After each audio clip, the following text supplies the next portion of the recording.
Hello students, again welcome to this online session. बच्चों, उम्मीद है कि आपकी पढ़ाई बढ़िया चल रही होगी, आप अच्छे से पढ़ रहे होंगे, रिवीजन कर रहे होंगे। बच्चों, हमने बायोलॉजिकल क्लासिफिकेशन के अंदर एक टॉपिक कंप्लीट कर लिया था, किंगडम मोनेरा, उसके क्वेश्चंस कर लिए थे। बच्चों, आज की क्लास के अंदर हमको एक किंगडम पढ़ना है, किंगडम प्रोटिस्टा। बच्चों, आप पढ़ते रहिएगा, रिवीजन करते रहिएगा, अच्छे से नोट्स बनाकर उनको डेली पढ़ते रहिएगा। बच्चों, हम अपने लेक्चर की शुरुआत करते हैं एक बेहतरीन कोटेशन के साथ। बच्चों, कोटेशन लिखा हुआ है, it always seems impossible until it's done. Quotation का मतलब मैं बाद में बताऊंगा, पहले नीचे एक नाम लिखा हुआ है जिन्होंने ये कोटेशन दिया, नेल्सन मंडेला। सुना है बच्चों नेल्सन मंडेला का नाम? नेल्सन मंडेला साउथ अफ्रीका के ऐसे क्रांतिकारी आदमी है, जैसे हमारे हिंदुस्तान के अंदर महात्मा गांधी जी। महात्मा गांधी जी ने हिंदुस्तान से अंग्रेजों को भगाया, नेल्सन मंडेला ने अफ्रीका में काले और गोरों का जो भेदभाव है उसको ख़त्म किया। बच्चों, इन्होंने क्या कहा कि कोई भी काम तब तक इम्पॉसिबल लगता है जब तक आप उसको कर नहीं लेते, और जब आप उसको करने की ठान लेते हैं फिर वो इम्पॉसिबल काम खुद कहता है आई एम पॉसिबल। आप करिए तो सही, मैं पॉसिबल हूँ, मैं मुमकिन हूँ। बच्चों, आपका जो टास्क है, आपका जो एम है, उसको पॉसिबल करने के लिए बच्चों हयात आपको ऑनलाइन सीरीज़ दे रहा है जिसमें आप अपनी बेहतरीन नीट की तैयारी करें। और बच्चों, जो आपके अंदर हिडन पोटेंशियल है, उस हिडन पोटेंशियल को बच्चों एक अगर बेहतरीन डायरेक्शन मिल जाए, मार्गदर्शन मिल जाए, तो वही हिडन पोटेंशियल निखर कर आपकी सामने आती है और आप उस पोटेंशियल से अपने एम तक पहुंचते हैं। आपकी हिडन पोटेंशियल को निखार कर बाहर निकालना और उस पोटेंशियल को बाहर निकाल कर फिर आपको आपके एम तक पहुंचाना, इसी में बच्चों हयात आपकी हेल्प कर रहा है। आपको ऑनलाइन सीरीज़ प्रोवाइड करा रहा है जिसके अंदर आप अपने सिलेबस को बढ़िया से कवर कर सकते हैं। बच्चों, हम टॉपिक पर आते हैं। टॉपिक हमको पढ़ना है किंगडम प्रोटिस्टा। बच्चों, हमने किंगडम मोनेरा कंप्लीट कर लिया था और अच्छे से आपको समझ भी आ गया होगा, आपने क्वेश्चंस भी कर लिए होंगे। अच्छा, पढ़ने का जो हमारा बेसिस होगा ना, वो वही होगा पुराने लेक्चर वाला। किंगडम मोनेरा को हमने आर.एच. विटेकर के क्राइटेरिया पर पढ़ा था बच्चों, इसी तरह हम किंगडम प्रोटिस्टा को आर.एच. विटेकर के क्राइटेरिया पर पढ़ेंगे। याद है आपको आर.एच. विटेकर ने कितने क्राइटेरिया बताए थे? 5 क्राइटेरिया बताए थे। पहला क्या था? आप किसी भी किंगडम को जब पढ़ेंगे तो सबसे पहले उसके ऑर्गेनिज्म का आप देखोगे सेल स्ट्रक्चर, दूसरा देखोगे थैलस ऑर्गेनाइजेशन, तीसरा आप देखोगे मोड ऑफ न्यूट्रिशन, फोर्थ देखोगे रिप्रोडक्शन और फिफ्थ देखोगे फाइलोजेनेटिक रिलेशनशिप। बच्चों, हमने यही काम करना है जब हम कोई किंगडम पढ़े। ये आप अपने दिमाग में बिठा लो, जब हम कोई किंगडम पढ़ें तो उसको पढ़ने का तरीका होगा आर.एच. विटेकर के बताए हुए क्राइटेरिया के आधार पर पढ़ना। फिर फर्दर उसके अंदर जो हमें टॉपिक्स पढ़ने हम उनको पढ़ लेंगे। बच्चों, आपने करना क्या है, अपनी कॉपी के अंदर आपने हेडिंग डालना है किंगडम प्रोटिस्टा। किंगडम प्रोटिस्टा डाल कर इधर में ना बच्चों शॉर्ट में लिखता रहूंगा, आप उसको कंप्लीट लिखते रहेंगे। शॉर्ट में लिखने की वजह ये होगी कि टाइम बच जाएगा, हम ज्यादा से ज्यादा चीजें कवर कर लेंगे। बच्चों, आपने हेडिंग डाला किंगडम प्रोटिस्टा, अभी हम बहुत बढ़िया बढ़िया एनिमेशंस, डायग्राम देखेंगे, उससे पूरा कंसेप्ट को समझेंगे। आप सबसे पहले किंगडम प्रोटिस्टा हेडिंग डालकर बच्चों जो बेसिक वाले क्राइटेरिया है ना, मैं बता देता हूं, आप उनको लिख लेंगे। टॉपिक नंबर 2 बच्चों, टॉपिक नंबर 2 जो हमने पढ़ना है, टॉपिक नंबर 2 किंगडम प्रोटिस्टा। बहुत ध्यान से सुनते रहेंगे, मैं कंप्लीट नहीं लिखूंगा सिर्फ इसलिए ताकि आप उसको अच्छे से कवर कर सकें, टॉपिक पूरा हमारा कवर हो सके। बच्चों, सबसे पहले हम आर.एच. विटेकर के बताए हुए क्राइटेरिया को लिख देते हैं। Cell structure, thallus organisation, mode of nutrition, reproduction और फाइलोजेनेटिक रिलेशनशिप। बच्चों, आप अपनी कॉपी में पूरा लिखेंगे कंप्लीट, आप अपनी कॉपी में इसको कंप्लीट नोट करेंगे। सेल स्ट्रक्चर क्या होगा? जो भी किंगडम प्रोटिस्टा में आएगा वो यूकैरियोटिक होगा। यूकैरियोटिक मतलब उसके पास मेम्ब्रेन बाउंड ऑर्गेनल्स होंगे और उसके पास वेल डिफाइंड न्यूक्लियस होगा। वेल डिफाइंड न्यूक्लियस होगा, वेल डिफाइंड न्यूक्लियस मतलब कंप्लीट न्यूक्लियस होगा।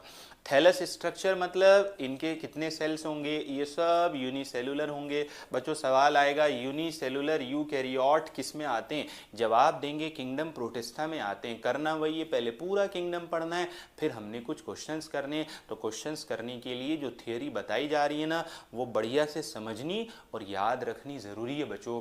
आपने मोड ऑफ न्यूट्रिशन में 3 बातें याद रखनी है बच्चों। कुछ होंगे ऑटोट्रॉफ, कुछ होंगे हेट्रोट्रॉफ, कुछ होंगे दोनों। ऑटोट्रॉफ हेट्रोट्रॉफ दोनों। ऑटोट्रॉफ हेट्रोट्रॉफ और दोनों वालों को कहते हैं मिक्सोट्रॉफ। मिक्सोट्रॉफ जो नया वर्ड है ना वो मैं लिख देता हूं कंप्लीट, बाकी आप पूरा लिखते रहेंगे, मैंने पहले ही बता दिया। Autotroph heterotroph mixotroph. बच्चों इनमें दोनों तरह का रिप्रोडक्शन होता है, सेक्सुअल एंड असेक्सुअल। बच्चों सेक्सुअल में गैमीट बनते हैं, जाइगोट बनते हैं। और बच्चों फाइलोजेनेटिक रिलेशनशिप तो बड़ा ही इंपॉर्टेंट है। किंगडम प्रोटिस्टा के मेंबर फंजाई, प्लांट, एनिमल सब के साथ रिलेशन दिखाते हैं। बच्चों ये माना जाता है कि किंगडम प्रोटिस्टा के मेंबर से ही फंजाई बने, किंगडम प्रोटिस्टा के मेंबर से ही प्लांट बने और किंगडम प्रोटिस्टा के मेंबर से ही एनिमल्स बने। मतलब किंगडम प्रोटिस्टा का सभी किंगडम के साथ लिंक होगा, रिलेशन होगा। तो फाइलोजेनेटिक रिलेशनशिप में हमने पॉइंट क्या लिखना है बच्चों, पॉइंट ये लिखना है, जो इधर पॉइंट लिखा हुआ है वो मैं आपको बता देता हूं, जो आपने फाइलोजेनेटिक रिलेशनशिप में लिखना है बच्चों। पॉइंट ये, it link with plant, animal and fungi. Kingdom protista का प्लांट, एनिमल और फंजाई सबके साथ रिलेशन होगा। बच्चों एक बड़ा इंपॉर्टेंट पॉइंट, नीट के अंदर बिल्कुल डायरेक्ट क्वेश्चन आएगा। क्या क्वेश्चन आएगा बच्चों कि किंगडम प्रोटिस्टा के जो मेंबर होते हैं ना, उनका हैबिटाट क्या होता है, वो मिलते कहाँ पर है। जैसे बैक्टीरिया सब जगह मिलते थे। देखो बच्चों पढ़ने का सबसे बेहतर तरीका होता है, आप टॉपिक को पढ़ो, फिर अगले टॉपिक से उसको कंपेयर करो थोड़ा कि इधर हमने क्या पढ़ा था, इधर क्या अलग है। भाई जब हम कोई दूसरा टॉपिक पढ़ रहे हैं तो उसके अंदर कोई नई बात होगी तभी तो पढ़ रहे हैं। तो अब वो नई बात पुराना जो हमने पढ़ा उससे कैसे अलग है, थोड़ा ये भी समझना ज़रूरी है। किंगडम मोनेरा के मेंबर हर जगह मिलते थे, हवा, मिट्टी, पानी, बर्फ, रेगिस्तान, है ना, ओशियंस, हर जगह बैक्टीरिया होते थे। लेकिन किंगडम प्रोटिस्टा के मेंबर केवल और केवल पानी में मिलते हैं, ज़्यादातर पानी में मिलते हैं, प्राइमरली एक्वेटिक होते हैं।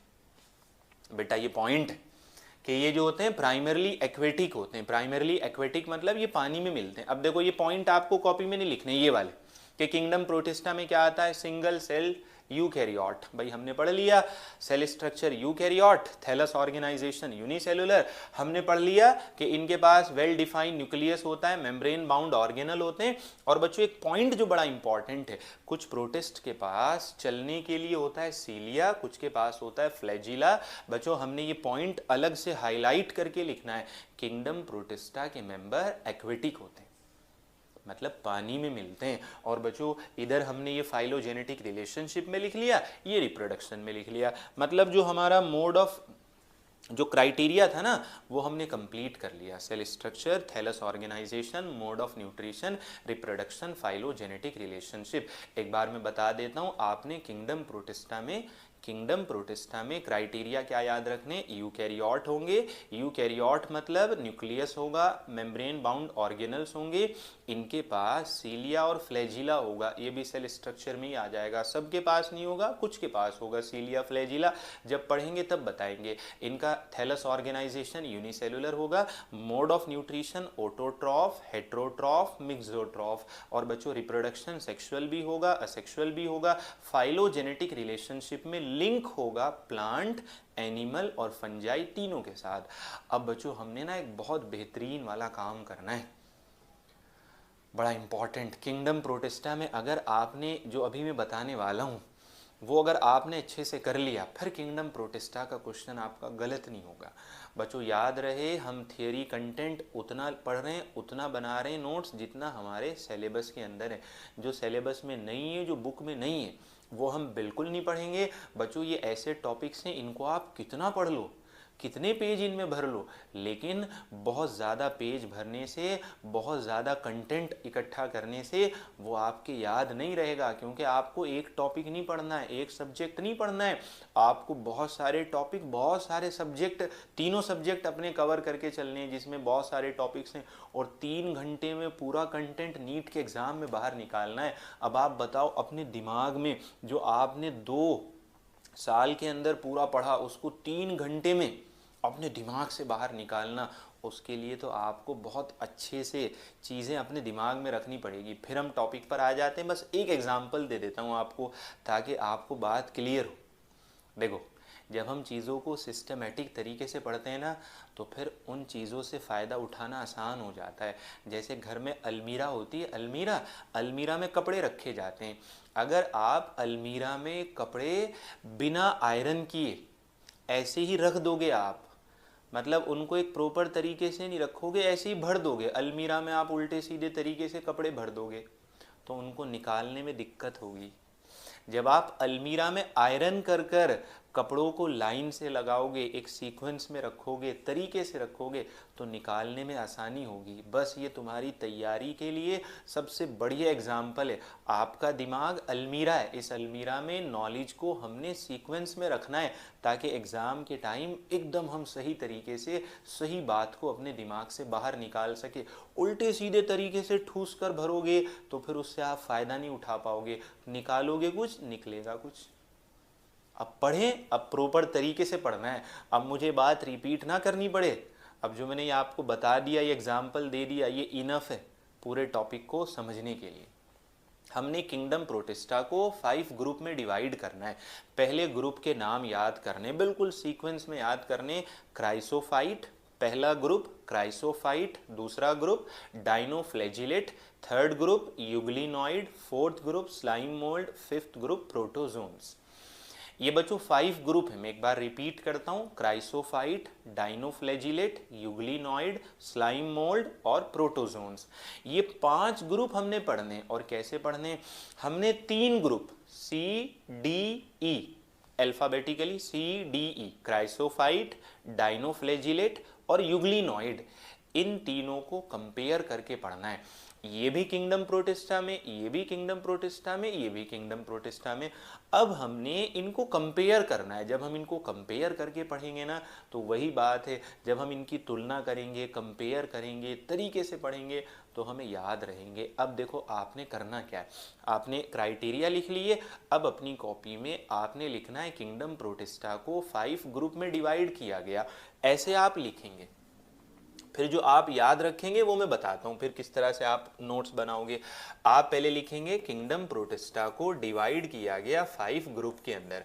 मैं शॉर्ट में लिखता रहूँगा, आप अपना पूरा लिखते रहेंगे, ताकि हमारा थोड़ा टाइम बच जाए, हम ज़्यादा चीज़ों को कवर कर लें। क्राइसोफाइट्स, डाइनोफ्लैजिलेट, यूग्लिनॉइड, स्लाइम मोल्ड्स और प्रोटोजोन्स, ये 5 ग्रुप हमको पढ़ने हैं। अब हमको क्या करना है बच्चों, ये लिखने के बाद, ये अपनी कॉपी में लिखेंगे आप। अब हमको ये 3 ग्रुप कंपेयर करके पढ़ने हैं, क्राइसोफाइट्स, डाइनोफ्लैजिलेट्स, यूग्लिनॉइड। अब आप एक बिल्कुल न्यू पेज पर बच्चों, एक न्यू पेज लेंगे, बिल्कुल हाफ पेज नहीं होना चाहिए, अपनी कॉपी के एक न्यू पेज पर आप ये तीनों लिखेंगे, ऐसे कॉलम बनाकर। क्यों कॉलम बना रहे हैं? ताकि कंपेयर करके पढ़ ले। फिर वही बात है, कंपेयर करके पढ़ेंगे, याद रखना आसान होगा, और आसानी से चीज़ों को याद रखना, एक कॉम्पिटिटिव एग्ज़ाम यही तो है, अपने कंसेप्ट को, अपने टॉपिक्स को इतना आसान बना दो कि क्वेश्चंस करने में जरा भी टाइम ना लगे, सेकंड्स में क्वेश्चन हो, सेकंड्स में क्वेश्चन पढ़ा, एकदम याद आ गया। अरे याद कब आएगा? जब प्रॉपर तरीके से दिमाग में रखा हुआ होगा। अब उल्टा सीधा भर के दिमाग में रखोगे थोड़ी याद आ जाएगा। तो ये प्रॉपर तरीके से हमारे याद रहे, इसलिए हम ये काम कर रहे हैं। पहला काम हमने क्या करना है, इन तीनों का, क्राइसोफाइट, डाइनोफ्लैजिलेट, यूग्लिनॉइड, इन तीनों के हमने एग्जाम्पल्स याद करने। बच्चों क्राइसोफाइट्स में अभी आपको दिखाएंगे भी ये कैसे होते हैं, पहले याद करेंगे। आपने एग्जाम्पल याद करना है डाइएटम्स और डेस्मिड्स। डाइएटम्स और डेस्मिड्स बच्चों, डेस्मिड्स को बोला जाता है गोल्डन एल्गी बच्चों, golden algae, golden algae. Diatoms और डेस्मिड्स, ये दोनों आपने एग्जाम्पल याद रखने क्राइसोफाइट्स के, और डेस्मिड का नाम है गोल्डन एल्गी। बच्चों आपने डाइनोफ्लैजिलेट्स में एक एग्जाम्पल याद रखना है, गोनियोलेक्स, गोनियोलेक्स, गोनियोलेक्स, ये बड़ा इंपॉर्टेंट एग्जाम्पल है। डाइनोफ्लैजिलेट्स में गोनियोलेक्स। यूग्लिनॉइड्स में एक एग्जाम्पल याद रखना है, यूग्लिना। अब हमारे पास टोटल एग्जाम्पल हो गए 4। इसका दूसरा नाम याद रखिएगा डेस्मिड का गोल्डन एल्गी।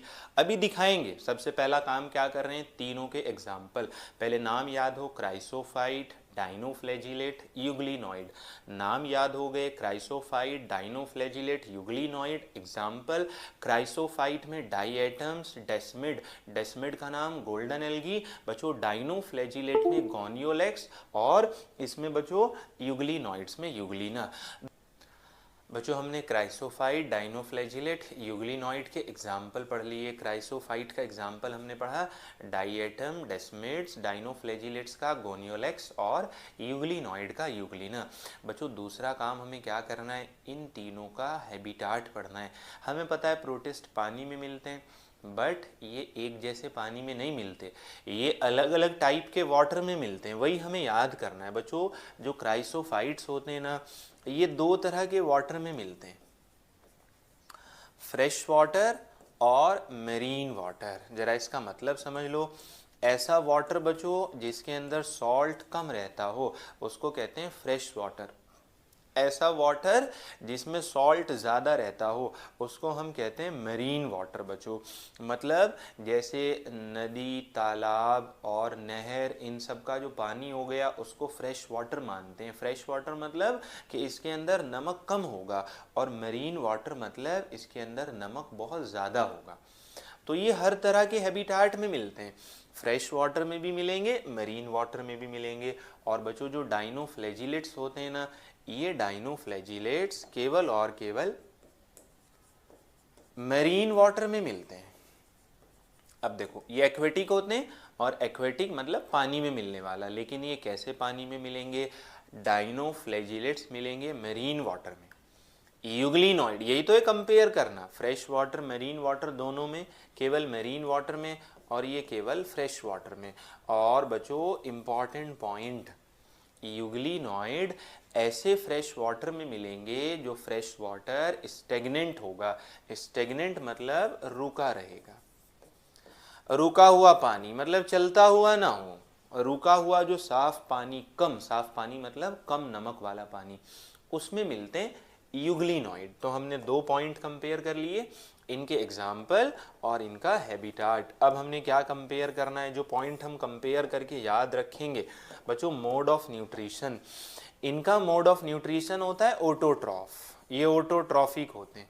ऑटोट्रॉफ मतलब फोटोसिंथेटिक, ये भी ऑटोट्रॉफ होते हैं, मतलब फोटोसिंथेटिक होते हैं। फोटोसिंथेटिक मतलब ये लाइट से अपना खाना बना लेते हैं। बट यूग्लिनॉइड अगर लाइट रहे, बड़ा इंपॉर्टेंट पॉइंट है, अगर लाइट रहे तो ऑटोट्रॉफ, लाइट ना रहे तो हेट्रोट्रॉफ। अगर लाइट रहे तो ऑटोट्रॉफ, लाइट ना रहे तो हेट्रोट्रॉफ। हेट्रोट्रॉफ कैसे, ये दूसरे ऑर्गेनिज्म पर फीडिंग करते हैं, उनको खाने लगते हैं, और जो दूसरे ऑर्गेनिज्म को खाता है उसको हम हेट्रोट्रॉफ कहते हैं। इसीलिए बच्चों इनका जो मोड ऑफ न्यूट्रिशन होता है इसको मिक्सोट्रॉफ बोला जाता है, ये मिक्सोट्रॉफ होता है। तो हमने इनका एग्जाम्पल याद कर लिया, कंपेयर करके हैबिटाट पढ़ लिया, हमने इनका मोड ऑफ न्यूट्रिशन पढ़ लिया। बच्चों इसके बाद जो कंपेयर करने वाला पॉइंट है जो हमें याद रखना है, फोर्थ पॉइंट बच्चों बड़ा इंपॉर्टेंट है। जो क्राइसोफाइट्स होते हैं ना, ये पानी की सरफेस पर फ्लोट करते हैं, मतलब ये जो पानी की सरफेस होती है ना उस पर रहते हैं, और इनके पास चलने के लिए खुद से कोई स्ट्रक्चर नहीं होता है।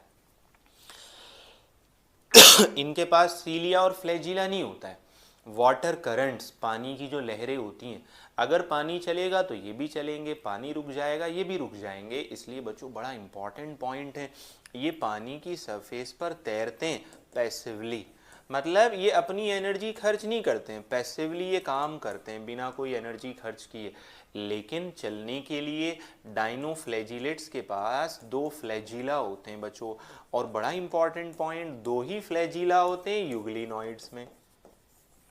लेकिन इन दोनों के जो फ्लैजिला होते हैं ना उनमें डिफरेंस होता है।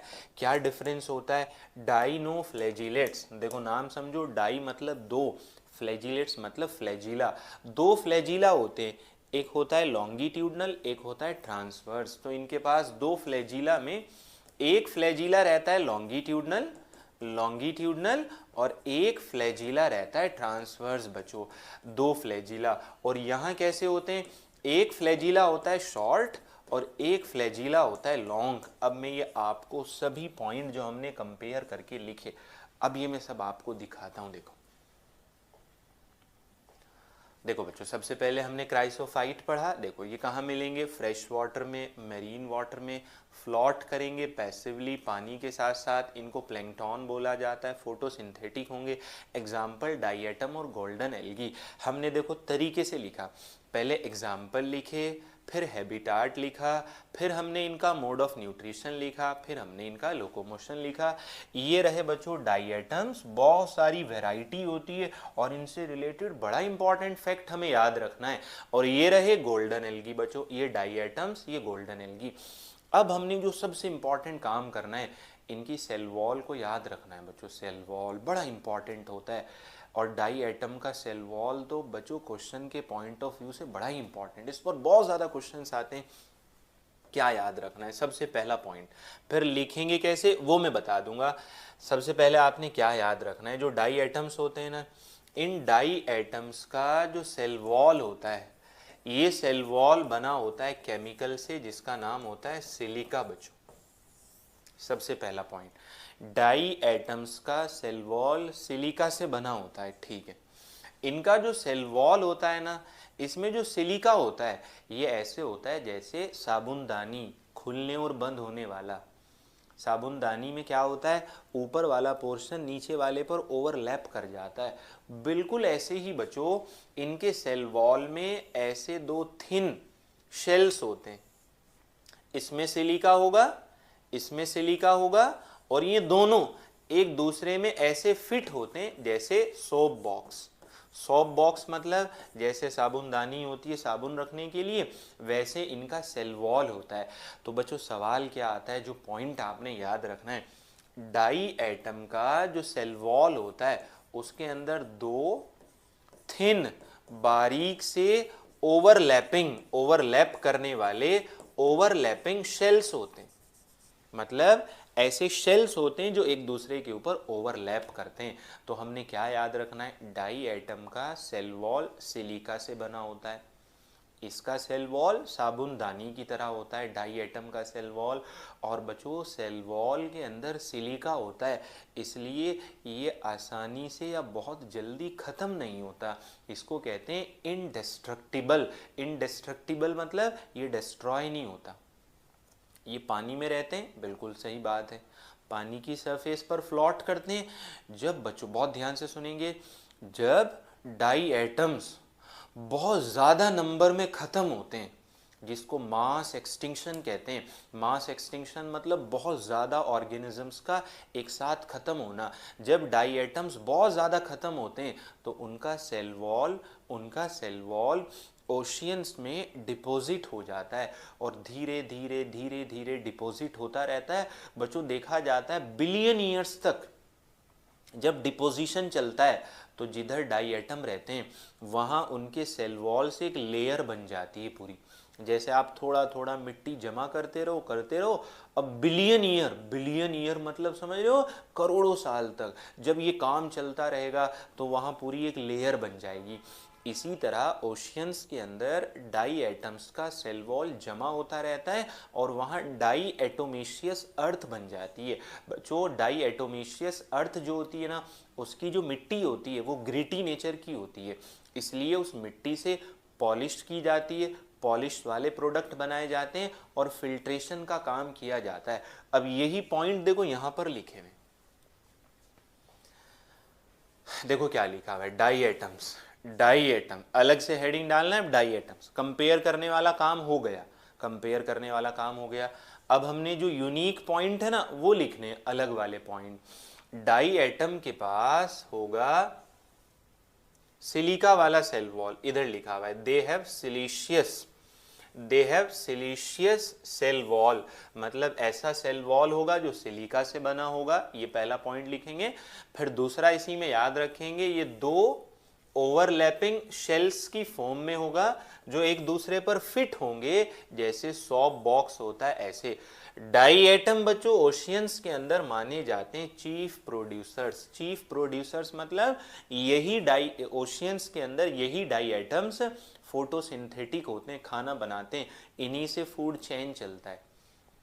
और बच्चों इनका सेल वॉल डिपॉजिट हो जाता है, बिलियन ऑफ ईयर्स के बाद इनके हैबिटाट में डाई एटोमेशियस अर्थ बन जाती है, और इसका यूज किया जाता है पॉलिशिंग में, filtration of oils and syrups. अब देखो कितनी बात तुम्हें इससे याद रखनी है। इनके सेल वॉल में सिलिका होता है, इनके सेल वॉल में सिलिका होता है, इनके सेल वॉल में टू थिन ओवरलैपिंग शेल्स होते हैं जो सॉप बॉक्स की तरह फिट होते हैं। इनके सेल वॉल के डिपॉजिट होने से बिलियन ऑफ ईयर्स, मिलियन नहीं बेटा, बिलियन, बिलियन ऑफ ईयर्स के बाद डाई एटोमेशियस अर्थ बन जाती है, और उस अर्थ की मिट्टी से पॉलिशिंग वाले प्रोडक्ट बनते हैं, और ऑयल्स और सिरप्स का फिल्ट्रेशन होता है क्योंकि उसका ग्रीटी नेचर होता है। बच्चों इसके बाद हमने यूनिक पॉइंट याद रखने डाइनोफ्लैजिलेट में। देखो हमने कंपेयर कर लिया, मरीन होंगे, फोटोसिंथेटिक होंगे, ये वाले यूनिक से अलग पॉइंट है। इनके पास दो फ्लैजिला होंगे, एक लॉन्गिट्यूडनल होगा, एक ट्रांसवर्स होगा, और ये इनके फरो में होगा। दो फ्लैजिला गैप में होते हैं, उसको फरो बोला जाता है। और बच्चों गॉनियोलेक्स हमने एग्जाम्पल लिखा। अब हम इनसे रिलेटेड यूनिक पॉइंट समझते हैं। सबसे पहला पॉइंट बच्चों, इनके पास अलग अलग तरह के पिगमेंट होते हैं। पिगमेंट बच्चों ऐसे केमिकल को बोला जाता है जो कलर देता है। इनके पास अलग अलग तरह के पिगमेंट होते हैं जिसकी वजह से अलग अलग कलर होता है, जिसको तुम याद रखोगे BBGR। BBGR, BBGR मतलब आपने याद रखना है, इनके पास blue, brown, green, yellow, red, ये कलर होते हैं। Blue, brown, green, yellow, red. बच्चों ये डिपेंड करता है कि इनके अंदर पिगमेंट कैसा होगा। तो अच्छा, ये पॉइंट हमने क्राइसोफाइट और युगलिनॉइड में याद नहीं रखने, यहीं पर याद रखना है कि डाइनोफ्लैजिलेट में अलग अलग तरह के पिगमेंट होते हैं, इसलिए इनका कलर ब्राउन होगा, ब्लू कलर होगा, है ना, ग्रीन होगा, येलो होगा, रेड होगा, ये कलर होंगे। बच्चों सबसे इम्पॉर्टेंट पॉइंट इनके सेल वॉल से रिलेटेड, इनके सेल वॉल में बच्चों प्रेजेंट होता है सेलुलोज, और ये सेलुलोज बच्चों प्लेट्स की फॉर्म में होता है। देखो ये दिखाए गए अलग अलग तरह के आपको डाइनोफ्लैजिलेट्स, अलग अलग कलर के डाइनोफ्लैजिलेट्स। बच्चों ये सब आपको मिलेंगे ओशियंस में, ये आपको मरीन वाटर में मिलेंगे। मरीन होते हैं मरीन वाटर में, खारे पानी में, जो नमक वाला पानी होता है। बहुत बढ़िया बढ़िया इनके कलर होते हैं बच्चों, जैसे इधर दिखाए गए। इनके सेल वॉल में बाहर, ये नेचर्स ब्यूटी है बच्चों, नेचर ने कैसे कैसे क्रिएचर्स बनाए हुए हैं इस अर्थ पर। आप देखोगे आपको डिफरेंट डिफरेंट वैरायटी ऑर्गेनिजम्स की मिलेगी, वही तो हम पढ़ रहे हैं। तो आपको वाटर बॉडी के अंदर बड़े बड़े पेड़ नहीं मिलेंगे, बहुत छोटे से लेकर बहुत बड़े ऑर्गेनिजम्स मिलेंगे। उसी में हम पढ़ रहे हैं यूनिसेलुलर माइक्रोस्कोपिक। बच्चों इनके सेल वॉल में सेलुलोज प्लेट्स होती है। फिर आपने सबसे इंपॉर्टेंट पॉइंट याद रखना है गॉनियोलेक्स के बारे में। गॉनियोलेक्स हमने लिखा था, गॉनियोलेक्स बच्चों ये रेड कलर का डाइनोफ्लैजिलेट होता है। और बच्चों जब ये गॉनियोलेक्स वाटर बॉडी में, ओशियंस में मल्टीप्लाई करते हैं बहुत तेज़ी से, तो ये एक केमिकल निकालते हैं जो टॉक्सिन होता है वहाँ रहने वाले एनिमल्स के लिए। और बच्चों जब ये रेड केमिकल बनाते हैं तो पूरा का पूरा जो टाइड होता है, जो लहरें होती हैं, वो रेड कलर की बन जाती है। रेड डाइनोफ्लैजिलेट्स बहुत तेज़ी से मल्टीप्लिकेशन करते हैं और सी को बना देते हैं रेड, जिससे रेड टाइड्स बनती हैं, और ये टॉक्सिन्स निकालते हैं जिससे मरीन एनिमल मर जाते हैं। देखो ये रहा रेड टाइड्स, मतलब पानी का रेड कलर कर देते हैं। पानी के अंदर ऐसे केमिकल निकालते हैं कि पानी का रेड कलर हो जाता है, और उस रेड कलर वाले पानी में जितने फिशेस होते हैं सब मर जाते हैं। मतलब आप देखिएगा यूनिसेलुलर ऑर्गेनिज्म नेकेड आइज से नहीं दिखेगा, बट उसका इफेक्ट दिखेगा, कलर बदल देगा पानी का, पानी में रहने वाले ऑर्गेनिज्म को ख़त्म कर देगा। तो पहले तो हमने कंपेयर कर लिया था क्राइसोफाइट, डाइनोफ्लैजिलेट, यूग्लिनॉइड। फिर हमने डाइएटम के 2 पॉइंट याद किए, सेल वॉल वाला, और बेटा नीट में ये क्वेश्चन आया हुआ है, chief producers in oceans. Chief producers in oceans answer था डाई एटम्स। इधर हम पढ़ रहे हैं डाइनोफ्लैजिलेट के सेल वॉल में सेलुलोज प्लेट्स होते हैं, इनके अलग अलग कलर होते हैं, और डाइनोफ्लैजिलेट में गोनियोलेक्स रेड कलर का होता है, बहुत तेज़ी से मल्टीप्लाई करता है, रेड टाइड्स बना देता है और मरीन एनिमल्स को किल कर देता है। इसके बाद बच्चों हमने यूग्लिनॉइड से रिलेटेड कंपेयर करके लिखा, फ्रेश वाटर में मिलेंगे, स्टेगनेंट रुके हुए पानी में मिलेंगे, दो फ्लैजिला होंगे, एक शॉर्ट और एक लॉन्ग, ये देखिएगा रुका हुआ पानी। ग्रीन बच्चों, यूग्लिनॉइड्स के पास ग्रीन पिगमेंट होता है, और बड़ी मज़ेदार बात, इनका जो पिगमेंट होता है ना वो हायर प्लांट के जैसा होता है। जैसे पिगमेंट बड़े प्लांट पर होते हैं ऐसे ही पिगमेंट इनके पास होते हैं। बच्चों इधर पॉइंट लिखा होगा, दे आर फोटोसिंथेटिक, ये हमने लिख लिया, but important point, in the presence of sunlight, जब सनलाइट नहीं होगा बच्चों हमने लिखा था, देखो जो यूग्लिनॉइड होते हैं वो ऑटोट्रॉफ हेटेरोट्रॉफ दोनों होते हैं, ऑटोट्रॉफ हेटेरोट्रॉफ दोनों होते हैं। अब ये ऑटोट्रॉफ कब होंगे? जब लाइट रहेगा, they are photosynthetic in the presence of light. जब लाइट नहीं रहेगा तो ये दूसरे एनिमल को खाएंगे, इसलिए हम इनको कहते हैं हेटेरोट्रॉफ।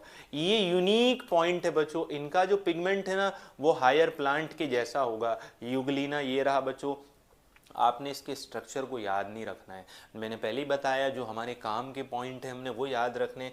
बच्चों यूग्लिना से रिलेटेड आपने जो अलग पॉइंट याद रखना है, बाकी तो हमने सब कंपेयर करके लिख लिए। दो पॉइंट याद रखने, पहला इनके पास पिगमेंट होता है हायर प्लांट जैसा। बच्चों यूग्लिना में सेल वॉल नहीं होता, देखो क्राइसोफाइट्स और डाइनोफ्लैजिलेट्स दोनों में सेल वॉल था, बट यूग्लिनॉइड्स में, यूग्लिना में सेल वॉल नहीं होता। सेल वॉल के बदले में प्रोटीन से बना हुआ एक लेयर होता है। बच्चों क्या लिखा हुआ है? इंस्टेड ऑफ सेल वॉल, मतलब सेल वॉल के बदले में, सेल वॉल के बदले में, सेल वॉल के बदले में इनके पास प्रोटीन से बना हुआ एक लेयर होगा बच्चों, जिसको पेलिसल बोला जाता है। ये पेलिसल प्रोटीन से बना होता है और इससे इनकी बॉडी को फ्लेक्सिबिलिटी मिलता है। मतलब यूग्लिनॉइड के पास सेल वॉल तो नहीं होगा, बट सेल वॉल की जगह बाहर प्रोटीन रिच लेयर होगा, प्रोटीन से बना हुआ, जिसका नाम पेलिसल होगा, उससे इनकी बॉडी को फ्लेक्सिबिलिटी मिलेगा। तो बच्चों हमने देखो क्या पढ़ लिया, अब जल्दी से ना हम कंक्लूड कर लेते हैं। किंगडम प्रोटिस्टा के अंदर 5 ग्रुप्स होंगे, chrysophyte, dinoflagellate, euglenoids, slime mould, protozoans. Kingdom protista के अंदर 5 ग्रुप्स होंगे, chrysophyte, dinoflagellate, euglenoid, slime mould, protozoans. बच्चों हमने पढ़ा क्राइसोफाइट, डाइनोफ्लैजिलेट, यूग्लिनॉइड तीनों को कंपेयर करके। इनका पहले हमने एग्जाम्पल याद किया। क्राइसोफाइट में डाई एटम्स और डेस्मिड, डेस्मिड का नाम गोल्डन एल्गी बच्चों। डाइनोफ्लैजिलेट में गोनियोलेक्स और यूग्लिनॉइड में यूग्लिना। बच्चों हमने इनका हैबिटाट कंपेयर किया, ये पानी में मिलेंगे, बट एक जैसे पानी में नहीं मिलेंगे, अलग अलग तरह के पानी में मिलेंगे। क्राइसोफाइट मिलेंगे फ्रेश वाटर में, मरीन वाटर में। बच्चों डाइनोफ्लैजिलेट मिलते हैं मरीन वाटर में, यूग्लिनॉइड मिलते हैं फ्रेश वाटर में, लेकिन स्टेगनेंट रुका हुआ पानी होना चाहिए। थर्ड हमने इनका न्यूट्रिशन पढ़ा, क्राइसोफाइट होंगे ऑटोट्रॉफ, डाइनोफ्लैजिलेट भी होंगे ऑटोट्रॉफ, लेकिन यूग्लिनॉइड बिल्कुल अलग होंगे। लाइट रहेगा तो ऑटोट्रॉफ, लाइट नहीं रहेगा तो हेटेरोट्रॉफ, इसलिए हम इनको कहते हैं मिक्सोट्रॉफ। बच्चों फोर्थ हमने कंपेयर किया इनका फ्लैजिला। क्राइसोफाइट के पास फ्लैजिला नहीं होगा, पानी की सरफेस पर तैरेंगे, पानी के साथ चलेंगे, पानी चलेगा तो ये भी चलेंगे वरना रुके रहेंगे। डाइनोफ्लैजिलेट, यूग्लिनॉइड दो दो फ्लैजिला होंगे। डाइनोफ्लैजिलेट का फ्लैजिला एक होगा लॉन्गिट्यूडनल, एक होगा ट्रांसवर्स, और यूग्लिनॉइड्स में एक फ्लैजिला शॉर्ट रहेगा, एक लॉन्ग रहेगा। बच्चों फिर हमने यूनिक पॉइंट पढ़े, क्या यूनिक पॉइंट पढ़े? डाई एटम्स का सेल वॉल सिलिका से बना होता है, आसानी से ख़त्म नहीं होता, साबुनदानी की तरह एक दूसरे में फिट होते हैं, और जब डाई एटम्स ख़त्म हो जाते हैं तो बच्चों इनका सेल वॉल हैबिटाट में जमा हो जाता है। बिलियन ऑफ ईयर्स के बाद वहाँ बन जाती है डाई एटोमेशियस अर्थ, उस अर्थ की मिट्टी से हम बनाते हैं पॉलिशिंग वाले प्रोडक्ट और हम उस मिट्टी का इस्तेमाल करते हैं फिल्ट्रेशन ऑफ सिरप्स और ऑयल्स में। और बच्चों एक अभी हाल फिलहाल में आया हुआ सवाल कि जो डाई एटम्स होते हैं वो ओशियंस के अंदर चीफ प्रोड्यूसर्स होते हैं, इसमें डाई एटम पूरा खत्म हो गया बच्चों। फिर डाइनोफ्लैजिलेट में पहला पॉइंट अलग अलग कलर होंगे, BBGR से हमने याद किया, ब्राउन कलर होगा, ब्लू कलर होगा, ग्रीन होगा, येलो होगा, रेड होगा, डिपेंड करेगा पिगमेंट पर कलर कैसा होगा बच्चों। इनके पास पिगमेंट के अलावा हमने याद किया कि जो डाइनोफ्लैजिलेट्स होंगे, सेल वॉल होगा सेलुलोज से बना हुआ, और बच्चों रेड डाइनोफ्लैजिलेट गोनियोलेक्स पानी में बहुत तेज़ी से मल्टीप्लाई करता है और पानी का कलर रेड कर देता है। जब वो रेड कलर करता है तो उसमें टॉक्सिन्स निकालता है जिससे फिशेस की डेथ हो जाती है। यूग्लिनॉइड में हमने बच्चों यूनिक पॉइंट पढ़ा कि इनके पास हायर प्लांट जैसा पिगमेंट होगा, सेल वॉल नहीं होगा, इनके पास प्रोटीन रिच लेयर होगा पेलिसेल। इतना बच्चों हमने अब तक कंपेयर करके पढ़ लिया। आगे हमने दो ग्रुप और पढ़ने, एक पढ़ना है स्लाइम मोल्ड और दूसरा पढ़ना है बच्चों हमने प्रोटोजोन्स। बच्चों बहुत ध्यान से आप सुनेंगे, जो स्लाइम मोल्ड होते हैं ना वो फंजाई के जैसे होते हैं बच्चों, इनको तो कंपेयर करके पढ़ लिया। स्लाइम मोल्ड फंजाई के जैसे होते हैं, फंजाई नहीं होते, फंजाई के जैसे होते हैं। कैसे कि इनका जो मोड ऑफ न्यूट्रिशन होता है ना वो सेप्रोफाइटिक होता है, बट इनके पास सेल वॉल नहीं होता। ये सबसे इम्पॉर्टेंट। स्लाइम मोल्ड को नेकेड फंजाई बोला जाता है। नेकेड फंजाई मतलब फंजाई विदाउट सेल वॉल, ये सेप्रोफाइट होते हैं बच्चों। इधर हमने दो तीन बातें याद रखनी है। इनका एक बहुत फेमस एग्जाम्पल होता है फाइसेरम बच्चों। मैं नाम लिख देता हूँ, आपकी बुक में नहीं है, एक नाम ताकि आपको पता रहे, इसका भी एक एग्जाम्पल था। स्लाइम मोल्ड में बच्चों एग्जाम्पल याद रखना है फाइसेरम। आपने क्राइसोफाइट, डाइनोफ्लैजिलेट, यूग्लिनॉइड कंप्लीट कर लिया। अब आपको जो फोर्थ बच्चों इसमें ग्रुप पढ़ना है स्लाइम मोल्ड। सबसे पहला पॉइंट जो आप लिखेंगे, जो स्लाइम मोल्ड्स होते हैं ना इनके पास सेल वॉल नहीं होता, इनके पास सेल वॉल नहीं होता, इसीलिए इनको बोला जाता है नेकेड फंजाई, नेकेड फंजाई। अच्छा होंगे यूनिसेलुलर, ये तो बताने वाली बात ही नहीं भाई। जो भी किंगडम प्रोटिस्टा में आएगा वो यूनिसेलुलर होगा, ये भी यूनिसेलुलर होंगे बच्चों। इधर ना इंपॉर्टेंट पॉइंट थर्ड वाला, अंडर सुटेबल कंडीशंस, ये बड़ा इंपॉर्टेंट।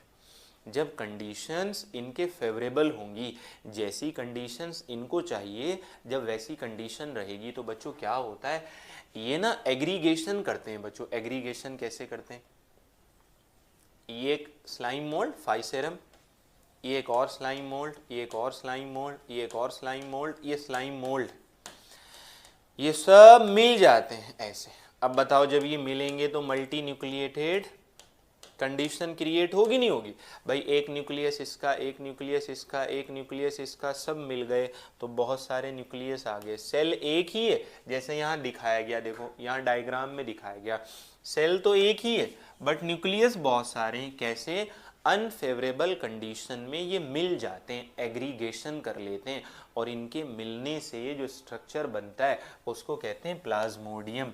बच्चों याद रहे, एक प्लाज्मोडियम हमने पढ़ना है मलेरिया वाला, ये वो प्लाज्मोडियम नहीं है। यहाँ प्लाज्मोडियम का क्या मतलब है, स्लाइम मोल्ड फेवरेबल कंडीशन में मिल जाते हैं और मिलकर जो स्ट्रक्चर बनाते हैं उसका नाम है प्लाज्मोडियम बच्चों, इधर दिखाया गया। और बच्चों ये मिलते मिलते कई फीट तक ग्रो कर जाते हैं, बहुत दूर तक फैल जाते हैं, जैसे दिखाया गया। देखो ये था फाइसेरम और मिलते मिलते मिलते मिलते देखो कितना फैल गया, ये पूरा नेटवर्क बना लेते हैं फंजाई की तरह। जैसे हम फंजाई पढ़ेंगे ना उसमें इनका नाम दोबारा से लेंगे, कंपेयर करके आपको बात बताएंगे।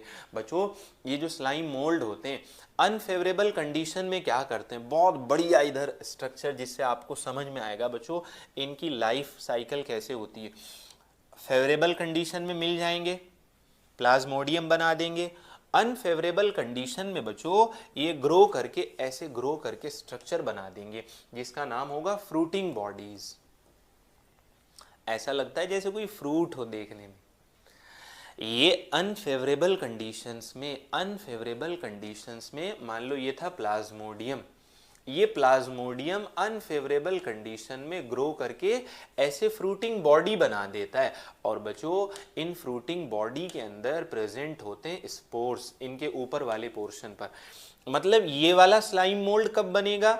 जब अनफेवरेबल कंडीशन होगी। ये वाला कब बनेगा? जब फेवरेबल कंडीशन होगी। इसको क्या कहते हैं? इसको कहते हैं प्लाज्मोडियम, और इसको क्या कहते हैं? Fruiting body. अब हमने कंपेयर करना है। देखो वही बात है, जब चीज़ों को आसान बनानी हो तो फिर हम कंपेयर करेंगे। फेवरेबल कंडीशन में एग्रीगेशन करेंगे, प्लाज्मोडियम बनेगा। अनफेवरेबल कंडीशन में फ्रूटिंग बॉडी बनाएंगे जिसके अंदर स्पोर्स होंगे। बच्चों ये जो स्पोर्स होंगे ना, जो अनफेवरेबल कंडीशन में बनेंगे, इनके पास सेल वॉल प्रेजेंट होगा, ट्रू वाला सेल वॉल, जो इनके पास नहीं होगा बट इनके स्पोर्स में होगा। अच्छा सेल वॉल क्यों होगा? क्योंकि सेल वॉल रिजिड होता है, अनफेवरेबल कंडीशन में इनको बचा कर रखेगा, और सेल वॉल की वजह से हाईली रेजिस्टेंट होंगे। और ये बच्चों 2 साल 3 साल 5 साल इतने ईयर्स तक सर्वाइव कर जाते हैं। देखो इधर दिखाया गया बच्चों, कैसे दिखाया गया बात समझो। ये लाइफ है, ये प्लाज्मोडियम है। प्लाज्मोडियम कब बनेगा? फेवरेबल कंडीशन में। अनफेवरेबल कंडीशन में फ्रूटिंग बॉडी बन गया, उसमें मियोसिस होने से ये डिवीजन होता है, स्पोर बन गए, स्पोर जर्मिनेट करेंगे, गैमीट बनाएंगे, फर्टिलाइजेशन होगा, जाइगोट बनेगा, और जाइगोट से प्लाज्मोडियम बन जाएगा। बच्चों यहाँ सवाल आता है, इनके जो स्पोर्स होते हैं वो एयर करंट से फैलते हैं। अब मैं आपको इनकी लाइफ बताता हूँ। आप क्या याद रखेंगे? फेवरेबल कंडीशंस में ये प्लाज्मोडियम बनाएंगे, ठीक है बच्चों। जब कंडीशंस हो जाएंगी अनफेवरेबल तो ये बना देंगे फ्रूटिंग बॉडी, उसके अंदर छोटे छोटे स्ट्रक्चर्स बनेंगे जिनका नाम होगा स्पोर्स, और ये मियोसिस वाले डिवीजन से बनते हैं। ये स्पोर्स फेवरेबल कंडीशन आने पर गैमीट बनाते हैं। बच्चों जब गैमीट बनते हैं तो सेक्सुअल रिप्रोडक्शन की बात होती है। ये गैमीट मिलकर जाइगोट बनाते हैं। बच्चों यहाँ जाइगोट बनता है। देखो जाइगोट एक सेल होता है, उस जाइगोट के डिवीजन करने से फिर बच्चों ये स्लाइम मोल्ड बनते हैं डिवाइड करके, और फिर वो एग्रीगेशन बना लेते हैं, प्लाज्मोडियम बन जाता है। तो बच्चों ये इनका लाइफ साइकिल होगा। हमने कितने ग्रुप कंप्लीट कर लिए? हमने बच्चों कंप्लीट कर लिया chrysophyte, dinoflagellate, euglenoid, slime mould. बच्चों अब आपका काम क्या है? देखो सबसे पहले तो बढ़िया से आपने एक प्रॉपर वे में जैसे बताया इनको अपनी कॉपी में नोट कर लेना है। उसके बाद बच्चों 4 ग्रुप से रिलेटेड जितनी बातें बताई बढ़िया करके याद करते रहना। बच्चों तैयारी का एक अहम हिस्सा होता है रिवीजन करना। जो बच्चा जितना ज़्यादा रिवीजन करता है उसकी उतनी बेहतर तैयारी होती है। पढ़ना किस तरीके से? जैसे अलमीरा में कपड़े लगाए जाते हैं ताकि सही टाइम पे सही बात दिमाग से निकले, और याद रखने के लिए क्या करना है? रिवीजन करते रहना है, डेली पढ़ना है। अब हमने बच्चों प्रोटिस्टा के अंदर एक ग्रुप पढ़ना है और फिर प्रोटिस्टा के क्वेश्चंस करने, ये हमारा अगला काम होगा। तो आप इतना जो है ना बढ़िया से पढ़ लेंगे, ठीक है बच्चों। मिलते हैं अगले लेक्चर में।